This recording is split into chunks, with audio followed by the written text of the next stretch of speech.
Eh bien salut à tous les amis, on se retrouve pour le débrief de PSG-OL, donc le match vient à peine de se terminer. Je suis dégoûté, mais dégoûté de perdre le match comme ça. Franchement c'est dégueulasse, on mérite jamais de perdre. T'as un penalty là, s'il n'y a pas penalty, faut arrêter, mais regardez les images quoi, putain de merde. Ouais, c'est Neymar qui fait la faute, c'est même pas Malo Gusto, ça me fait chier pour Malo. En plus, Malo qui a fait un super match, Malo Gusto. Je vous préviens, ce débrief il va être rapide parce que là, j'ai pas le cœur à faire un débrief point par point. Mais on va dire que ce soir, on a affronté une équipe du PSG, alors avec une compo, on était du coup en 4-3-2-1 normalement, si je ne me trompe pas, 4-2. 3, 2, 1, je me rappelle plus, excusez-moi, enfin je me rappelle plus la compo. Voilà, ce que je sais c'est que c'était Lopez en écage, Lopez, très gros match, enfin, franchement pareil, c'est dégueulasse, vas-y ça m'énerve. Lopez très gros match, Emerson aussi bon match, Denayer, Boateng, toi, putain, ça fait un petit plus Boateng Denayer, mais c'est pareil, c'est exceptionnel, putain, c'est franchement un joueur du niveau de Boateng, comment ça nous change la vie. Je suis désolé si vous entendez les bruits de moto dehors. À droite, Malo Gusto, 18 ans, le mec, à 18 ans, il t'a sorti un match, mais de patron. Milieu de terrain, du coup, c'était Guimarães Cacré, donc oui, donc c'était un 4-2-3-1, pardon, excusez-moi. Guimarães Cacré, Andis Paqueta, à droite Shaqiri, et à gauche, Karl Toko Ekambi, qui a fait un très bon match, hein, à susciter. Karl Toko Ekambi, franchement, très grosse performance.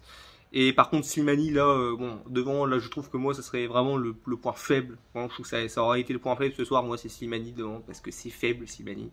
Mon Dieu, techniquement, que c'est faible, que dans la vitesse, c'est aussi faible. Tu peux rien faire avec ce gars. Voilà, du moins pas en le mettant en pointe tout seul. C'est un mec qui doit être pour moi entouré, Slimani, mais tu ne peux pas l'avoir en pur neuf. Ça n'existe pas possible. Bref. Voilà, le match commence. Lyon joue très haut et ça fait vraiment plaisir de voir jouer comme ça. Vraiment, on a prouvé malgré que Paris avait la possession, malgré que Paris avait les stats en première mi-temps, que voilà, on leur tenait tête parce qu'on jouait tellement haut qu'on les obligeait, qu'on obligeait à avoir des actions. Alors eux, voilà, on a vu qu'ils se créaient des actions, mais surtout grâce à leurs individualités, parce que je trouve que dans le jeu, excusez-moi, mais Paris, ça n'a rien à envier enfin, excusez-moi, Lyon, on n'a rien à envier à Paris. Parce que les gars, je suis désolé, mais dans leur jeu, si t'as pas Messi qui te fait les bons dédoublements avec Mbappé, Neymar, enfin si t'as pas les quêtes là fantastiques, Di Maria, Mbappé, Neymar, Messi, honnêtement, les gars, cette équipe-là, elle m'a pas impressionné du tout. Et le PSG, franchement, je trouve que, alors peut-être qu'il y a des joueurs qui étaient meilleurs que d'autres, c'est sûr. À Paris, je pense qu'en défense centrale, on peut dire par exemple peut-être qu'un Marquinhos c'est plus fort qu'un Boateng. Et encore, voilà, c'est quand même des joueurs qui se comparent, tu vois. Mais je veux dire, devant, voilà, ils ont une armada et c'est une équipe mais complètement cheatée qu'ils ont devant. Voilà, c'est incroyable d'avoir une telle attaque. Et pourtant, ils nous ont rien fait avec ça ce soir. Je suis désolé, mais ils ont rien fait. La preuve, les deux buts qu'ils mettent, je pense même si Messi est encore là, je me rappelle plus. Mais voilà, Messi qui est sorti, bon, qui a failli mettre un très beau coup franc, mais bon, qui a été sauvé par la barre. Il n'a pas trop de chance d'ailleurs. Messi depuis qu'il est au PSG, il fait beaucoup de barres. Et ouais, dégoûté, franchement, parce que pour moi, on mérite pas de le perdre ce match-là, et on se fait punir, et encore une fois, faute d'arbitrage, je suis désolé ce soir, mais moi, je déteste me cacher derrière l'arbitrage, mais à un moment donné, va falloir aussi le dire aussi, quand c'est Lyon aussi qui se fait baiser par l'arbitrage, parce que ce soir, les gars, je suis désolé, tu fais même pas intervenir la barre sur le penalty. Je suis désolé, tu vois la VAR, tu vois très bien qu'il n'y a pas penalty, tu vois les ralentis, tu le vois très bien, on a tous vu, faut être même un Parisien, excusez-moi les Parisiens, mais soyez juste objectifs, certains, j'espère que vous serez quand même objectifs pour me dire quand même, et me dites pas, ouais, il y a penalty parce que ça, non, il n'y a pas penalty, je suis désolé. Voilà, c'est même Neymar qui fait la faute, tu le regardes bien l'action, c'est Neymar qui fait la faute. Enfin, bref, ça me gave ce soir, voilà. Pourtant, ça avait, voilà, la première mi-temps qui avait super bien commencé, on arrive, on commence de la même manière que la première. On les presse, on joue haut. On arrive grâce à un beau centre de Karl Toko Ekambi, je leur dis, mais très grosse performance. Et Paqueta qui est tout seul sur la finition, pareil, on les a. Voilà, ouais, moi quand on les a amenés à 1-0, j'avais même du mal à les voir revenir, mais bon, malheureusement, là, il y a eu. Ils ont une équipe qui est aussi exceptionnelle, malheureusement, qui ont des joueurs qui font que, voilà, ils peuvent faire des choses incroyables. Ils ont un banc aussi qui est exceptionnel. Mais en pour tous, mais je vous avoue quand même que ça me fait chier quand même de me perdre ce match par Mauro Icardi, quoi. Genre Mauro Icardi, il est jamais bon, par contre, contre nous, bizarrement, ce soir, il a été bon, quoi. Enfin, le peu qu'il avait fait. Bref, ça dégoûte. J'ai pas grand de choses à dire, donc mes tops, mes flops. Alors, faire fait des tops, c'est compliqué parce que toute l'équipe a fait un match de bonhomme pour moi. Franchement, excusez-moi, mais si, bah, peut-être à part Slimani, en top, hein, non, putain, ouais, en flop. Non, j'ai commencé, c'est quoi par le flop, ouais. Le flop, quand même, bon, si j'ai quand même un flop à mettre, quand même, ce serait Slimani, les gars, parce que Slimani, j'ai vraiment pas du tout aimé son rendement. Autre joueur que j'ai trouvé décevant, quasiment aucun, mais même pas aucun, parce que je trouve qu'ils ont tous fait leur match. Pour moi, ouais, je vais mettre que Slimani en flop et les tops. Alors les tops, moi je dis, ils ont tous été bons. Moi je vais me mettre quand même en avant Paqueta, parce que Paqueta, encore une fois ce soir, a un match XXL. Mais Paqueta, c'est pour moi, ils bouffent leur milieu de terrain. Paqueta, c'est le meilleur milieu de terrain qu'il y avait ce soir sur le terrain, c'était Paqueta. C'était pas voilà, Ander Herrera et Idrissa Gueye, je sais pas quoi. Même s'ils avaient Verratti, je vous dis, moi pour moi Verratti, il se fait bouffer par Paqueta. Après voilà, c'est mon avis. C'est pas, je dis pas ça, je suis objectif. Je veux dire, les gars, vraiment, Paqueta, c'est un joueur qui est régulier, qui est tout le temps là. Là, ils ont un Verratti, les mecs au PSG, il est jamais là, leur mec. Alors, il est bon quand il est là, mais bon, il est jamais là. Donc, bon, à quoi ça sert? Donc, ouais, Verratti, enfin, je parlais de Verratti, je sais pas pourquoi je parle de lui, alors qu'il jouait même pas ce soir. Mais bon, c'était quand même pour, on va dire, donner louange à Paqueta, quand même, qui fait quand même un très gros match ce soir. J'ai beaucoup aimé, j'ai envie de le mettre en top aussi, de le notifier, parce que c'est pas souvent à mon avis qu'on peut le faire, mais il faut le faire quand on peut.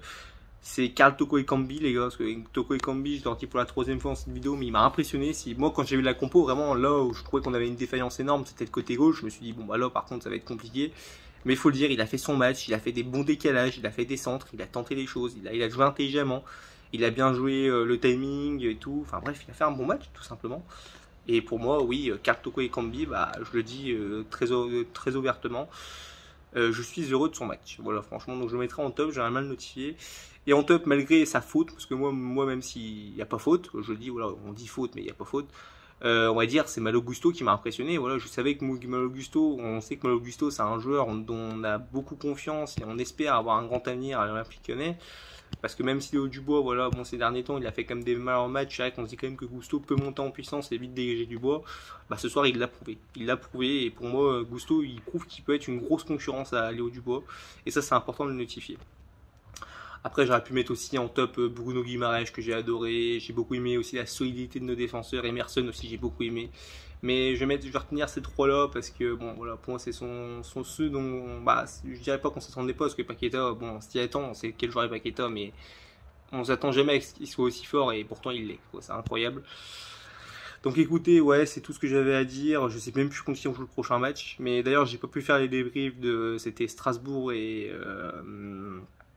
les Rangers, oui, j'allais dire Celtic, mais alors non, c'est les Rangers. D'ailleurs, parce que bon, le Strasbourg, j'ai vu le match, mais bon, j'avais pas le temps, et maintenant, il faut savoir que j'ai déménagé, du coup, j'ai moins le temps. J'ai les études à côté, du coup, c'est un peu plus complexe. Et bon, pour le match de jeudi, bon, j'ai pas pu tout voir parce que justement, je me suis endormi devant, mais j'ai vu le premier but, du coup, je voulais pas me donner un avis, je pouvais pas vous donner un avis parce que j'avais pas tout vu le match. Mais bon, on avait eu, d'après ce que j'avais entendu, on a eu voilà, les échos qu'on m'a donné. On a fait un très grand match et on a gagné 2-0, donc c'est bien. Mais d'ailleurs, ce soir, on aurait dû peut-être pas au moins dire gagner, mais au moins mériter faire le nul. En tout cas, Paris ne méritait pas de gagner ce soir, mais bon, c'est pas passé. Ça fait chier parce que, ouais, il faut quand même le dire qu'on perd des points peut-être importants, des points qu'on aurait pu gagner. Mais bon, maintenant, je pense quand même que l'OL peut faire peur maintenant. L'OL peut être un concurrent, même, et pour moi, un concurrent très intéressant au podium. Mais voilà, il va falloir battre d'autres grosses équipes qui vont se mettre en travers de notre route. Je pense à l'OM aussi qui tourne bien. Nice, Monaco, bon, cette année c'est un peu plus complexe, mais il va falloir la revoir. Et après, bon, on verra bien, mais bon. En tout cas, ce qui fait plaisir, c'est surtout de se dire que Saint-Etienne est 20ème. Ça, par contre, c'est quand même très très drôle. Faut le dire. Excusez-moi les verts, mais... Enfin, même pas excusez-moi, parce que je trouve ça juste super drôle, mais bon. Bon, à part ça, je vais vous laisser là-dessus. N'hésitez pas à écrire un commentaire, à dire ce que vous avez pensé de ce match. Et puis voilà, on se retrouvera sûrement pour la semaine prochaine pour un nouveau débrief. Allez, à plus et allez les gones.